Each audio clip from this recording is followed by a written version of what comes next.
Magandang umaga mga boss. Magpapaandar tayo ngayon ng motor, no? Tingnan natin kung hindi ba mahirap paandarin, no? Buong gabi ito na nakatambay, no? Magdamag na nakatambay. So hindi siya nakaandar. Tingnan natin kung hindi siya mahirap paandarin. May isang pisa lang ako dito mga boss, no, na pinalitan, no? Na posible nagpahirap na paandarin itong motor natin, no? Tingnan natin kung okay na ba siya, no? Hindi na ba siya mahirap na paandarin. Tingnan natin mga boss.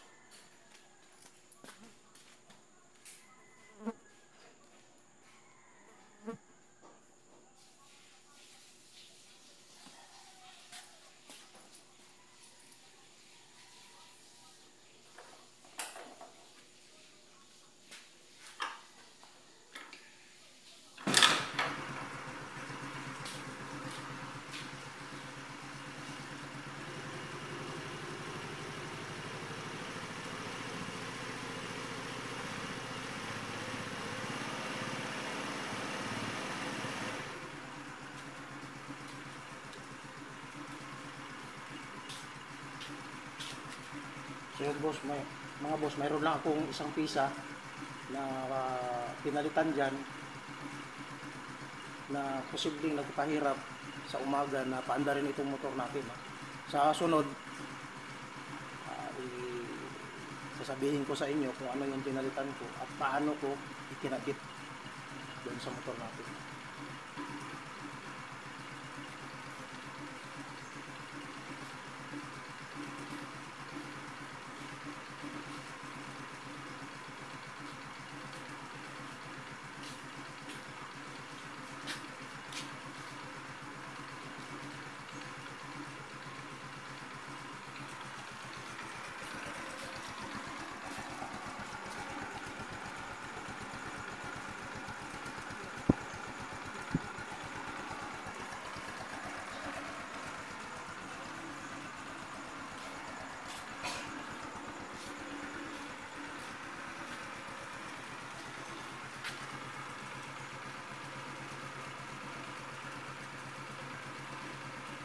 Maliban sa karburador mga boss, mayroon pa akong isang pisa dyan, no, na pinalitan.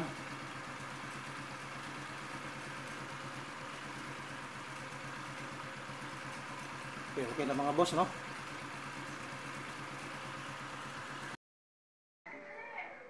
Ito yung sinabi ko mga boss, no, na pinalitan ko doon sa motor ko. Na posibleng nagpapahirap na paandarin sa umaga yung motor natin, no? Itong fuel cap natin, no? Itong yung pinalitan ko. So ito yung pinalit ko mga boss. At tingnan natin kung paano ko rin kinabit. Ito yung pinalit ko mga boss, no? Yung may on-off na fuel cap, no? Yung dalawang outlet na lang mga boss. Wala na yung outlet na papuntang dito sa vacuum hose. So dalawang outlet na lang. Yung isa yung galing dito sa tangke, tapos yung isa papuntang carburetor natin. So may on off ito naka off na ito mga boss.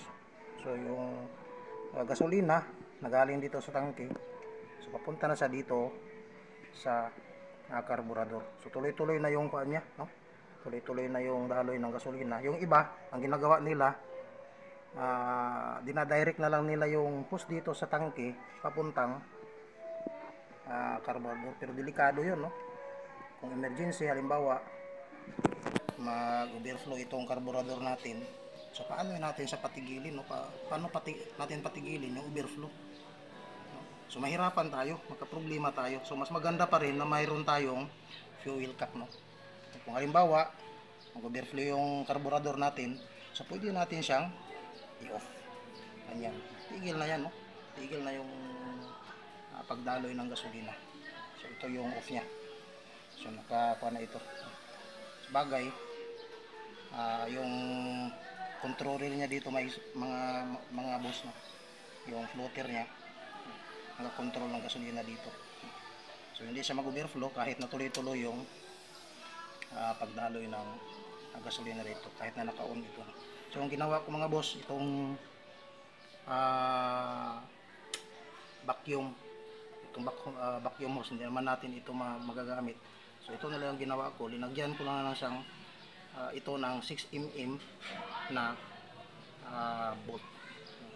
So itong ginawa ko mga boss, tulad ng napakita ko na ng video sa motor ko, ay hindi na siya mahirap paandarin sa umaga. So yun lang mga boss, no, yung ginawa ko. So kung gabi, no, para sigurado tayo, no, kung magdamag na hindi natin mapandar itong motor natin, so pwede natin siyang i-off, no. So yung ginawa ko mga boss, para hindi tayo mahirapan na magdukot dito at saka dito sa kabila, yung ginawa ko, gawa lang ako ng bakal na ganito ka taas, no, yung extension, para hindi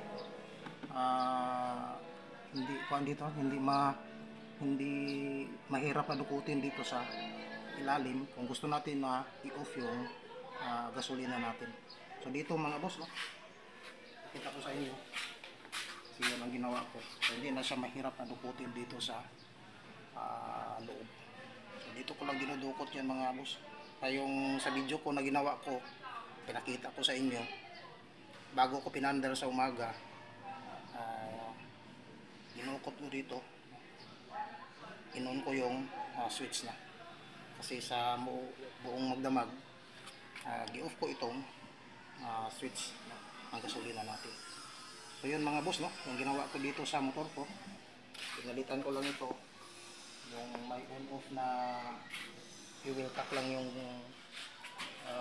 may on off na fuel cap yung pinalit ko, no. Dalawang outlet na lang yung nandito, no, dalawang outlet na fuel cap, at saka yung itong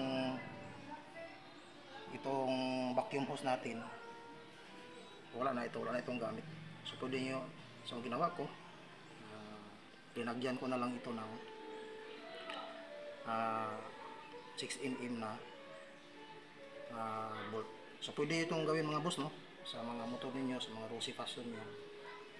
Kung nagkakaproblema kayo na paandarin sa umaga, pero kung wala namang problema yung motor nyo na paandarin sa umaga, so pwede siguro hindi nyo na ito gawin. Pero kung halimbawa yun ang problema nyo, katulad ko, minsan okay man sa umaga na paandarin, pero kung minsan mayroon ding mga panahon na mahirap na paandarin, sa nag-isip talaga ako kung ano magandang gawin. So ito yung una kong naisip, ito yung naisip ko na gawin.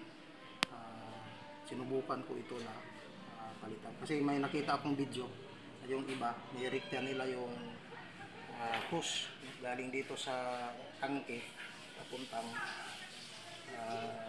carburetor, pero mahirap yun mga boss.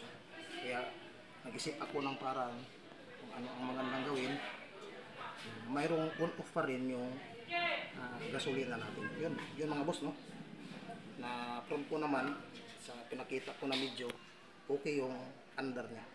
So hindi na siya mahirap na paandarin sa